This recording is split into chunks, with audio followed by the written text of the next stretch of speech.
Critters. There's a very good One Lagoon video about it, but I'm gonna read the Wikipedia article because I haven't read this one yet. And it has a list of fearsome critters, so we can actually go back over the course of a couple weeks or whatever. Read about all of them too. Anyway, so that's what we'll be doing tonight. I hope you all get some lovely, lovely rest. Don't forget to brush your teeth, floss and mouthwash, all the things. Alright, here I go. And if you want to read along for whatever reason, we are reading the Wikipedia article just titled Fearsome Critters. Alright, here we go.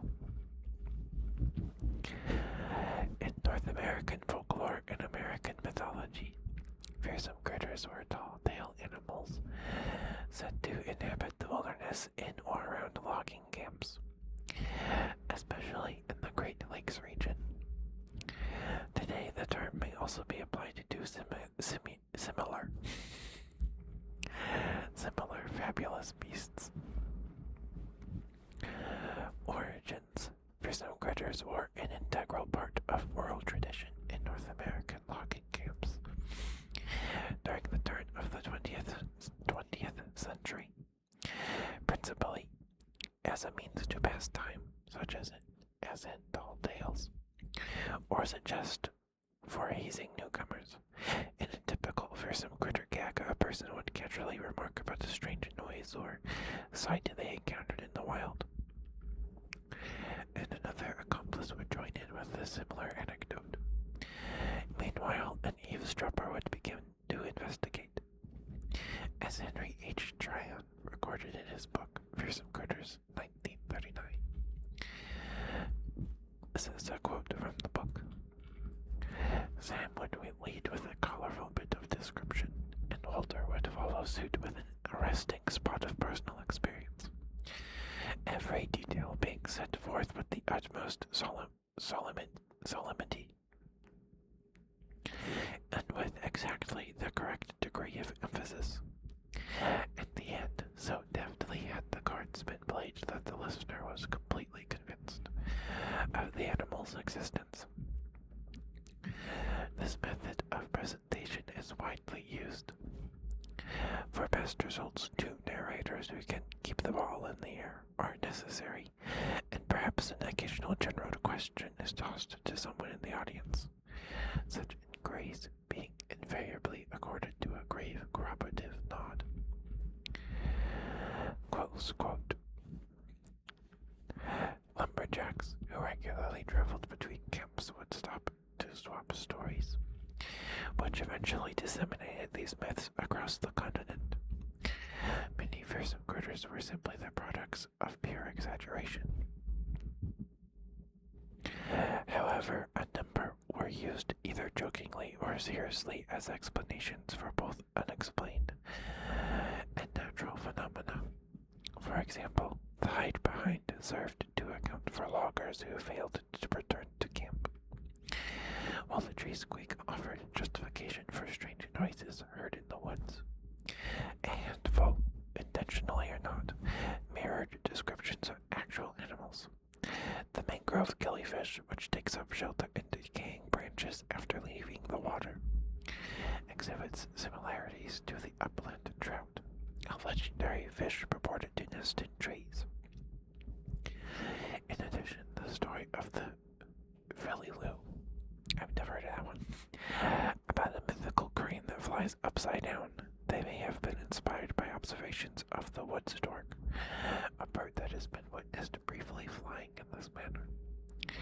In particular instances, more elaborate ruses were created using taxidermy or trick photography. Attributes. The appearance of the fearsome critters themselves was usually more comical than frightful. Often the greater emphasis is placed on behavioral traits with little or no detail mentioned on their appearance, as in the case of the hide-behind decattler, Squidgicum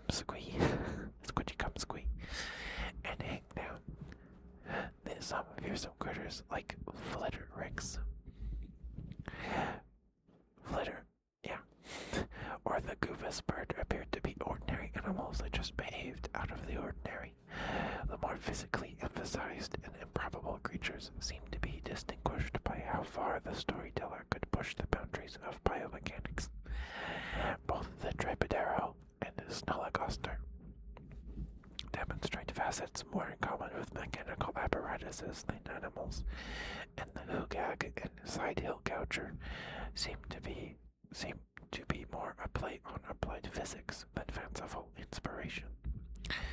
While much of the literature that has been written on the subject echoes a naturalist's perspective, commonly specifying a range of distribution, behavioral traits, and physical appearance, many of these myths were never as widespread as others. Consequently, it is common to find a lack of consensus on a specific fearsome critter, if not clear contradictions. To illustrate, the Wampus cat differs widely in appearance depending on region.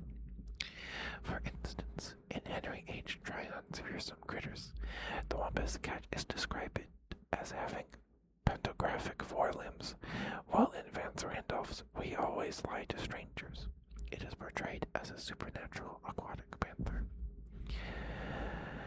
The tendency to description of behavior without image is used to eerie literary effect by Manly Wade Wellman.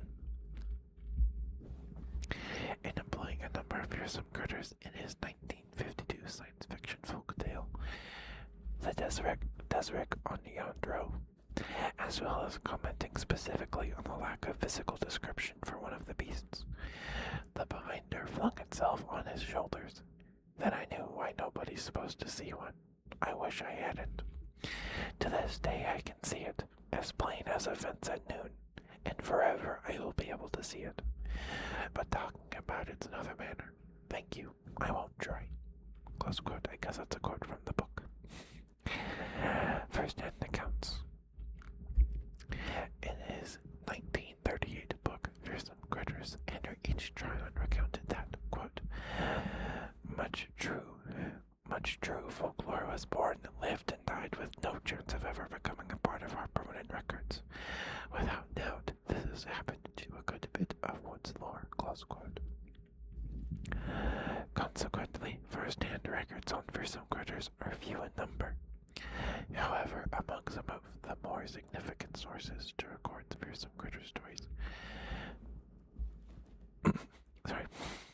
directly from loggers, hunters, and other forest tradesmen listed chronologically are Fearsome Critters of the Lumberwoods with a Few Desert and Mountain Beasts by William D. Cox, Washington, D.C. Fearsome Critters by Henry H. Tryon, The Hodag and Other Tales of the Logging Camps, Paul Bunyan, Natural History, We Always Lie to Strangers, Mythical Creatures of the USA and Canada by Walker D. Wyman. Additionally, in 1922 and 25, Veteran Guide Art Childs published an illustrated newspaper column entitled Yarns of the Big Woods that featured fearsome critters from oral traditions. Additionally, many of the aforementioned texts have since been made freely available online, yet others are still under copyright. Now we have a list of fearsome critters, broken down into mammals, birds, fish, and serpents. Alright, and I want to go through and read all of these articles for the specific fearsome critters. I think that'd be fun. We'll do that another time, though. Alright, starting with the Agrobelter, a beast that amuses itself by hurling twigs and tree branches at passerby. Axe Handle Hound, a beast that reputedly subsists on axe handles left unattended. Mentioned in George Lewis Borges' Book of Imaginary Beings. Bald-tailed cat, a feline similar to a mountain lion, except with a long tail with a bulbous end used for striking its prey. Bigfoot is an alleged ape/human-like hybrid creature of North American folklore. Cactus cat, a feline of the American Southwest with hair like thorns, that intoxicates itself by the consumption of cactus water. Dungaven hooter, a crocodile creature with no mouth and huge nostrils. The creature uses its tail to pound loggers into a gaseous vapor, which it then inhales for sustenance. Glaucus, an animal resembling a mixture of a lion, boar, or bear. Gumbaroo, a rare, hairless, bear-like creature with nearly invulnerable skin. The animal's hide repels anything fired at it. Fire causes the gumbaroo to combust in a massive explosion. Hide behind, an animal that seizes loggers and devours them. The animal was said to be so swift that it could hide behind the nearest tree before being seen. Hodag, a creature of the Wisconsin swamps possessing horns and spines. The Hugag, an animal similar to a moose with stiff, jointless legs preventing it from lying down, and a large upper lip preventing it from grazing. Jackalope, a jackrabbit with the antlers of an antelope or deer. Jersey devil, a predatory creature that inhabits the pine forests of southern New Jersey. The creature is often described as winged and bipedal, and sometimes connected to witchcraft and devil worship. Sorry about the sniffles.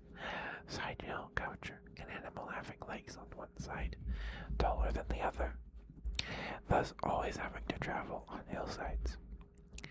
Splinter cat, a legendary cat of the Pacific Northwest that uses its incredible speed and stiff forehead to smash into large trees, knocking the branches off and withering the trunks. Squonk, an animal which, saddened by its deformed countenance, cries incessantly and even dissolves into tears if seen. Tea kettler, a small variety of vermin that makes a noise like a tea kettle. Wampus cat, a large phantom panther that varies wildly in appearance. Birds. Belled buzzard, a vulture with a bell affixed to it, the ringing of which is cited as an omen of disaster. The gilly-galoo bird, a bird that lays square eggs so they do not roll. Goofus bird, a backwards flying bird that builds its nest upside down. Fish. Fur-bearing trout, a species of trout that grows a thick fur coat for warmth in cold climates. Serpents. Hoop snake, a snake that bites its tail to enable it to roll like a wheel. Joint snake, a snake that can reassemble itself after being cut into pieces or break apart when hit with something. Snallygaster, a bird/reptile-like hybrid beast that's said to inhabit the hills surrounding Washington and Frederick counties of Maryland. Snow snake, a snake that is active only during winter months. And that's all. That's all she wrote. Anyway, so yeah, eventually we will make our way through all of these creatures on the list. One day we'll get there. Alright. Thank you guys for listening. I hope you enjoyed. Hope I was able to help you sleep.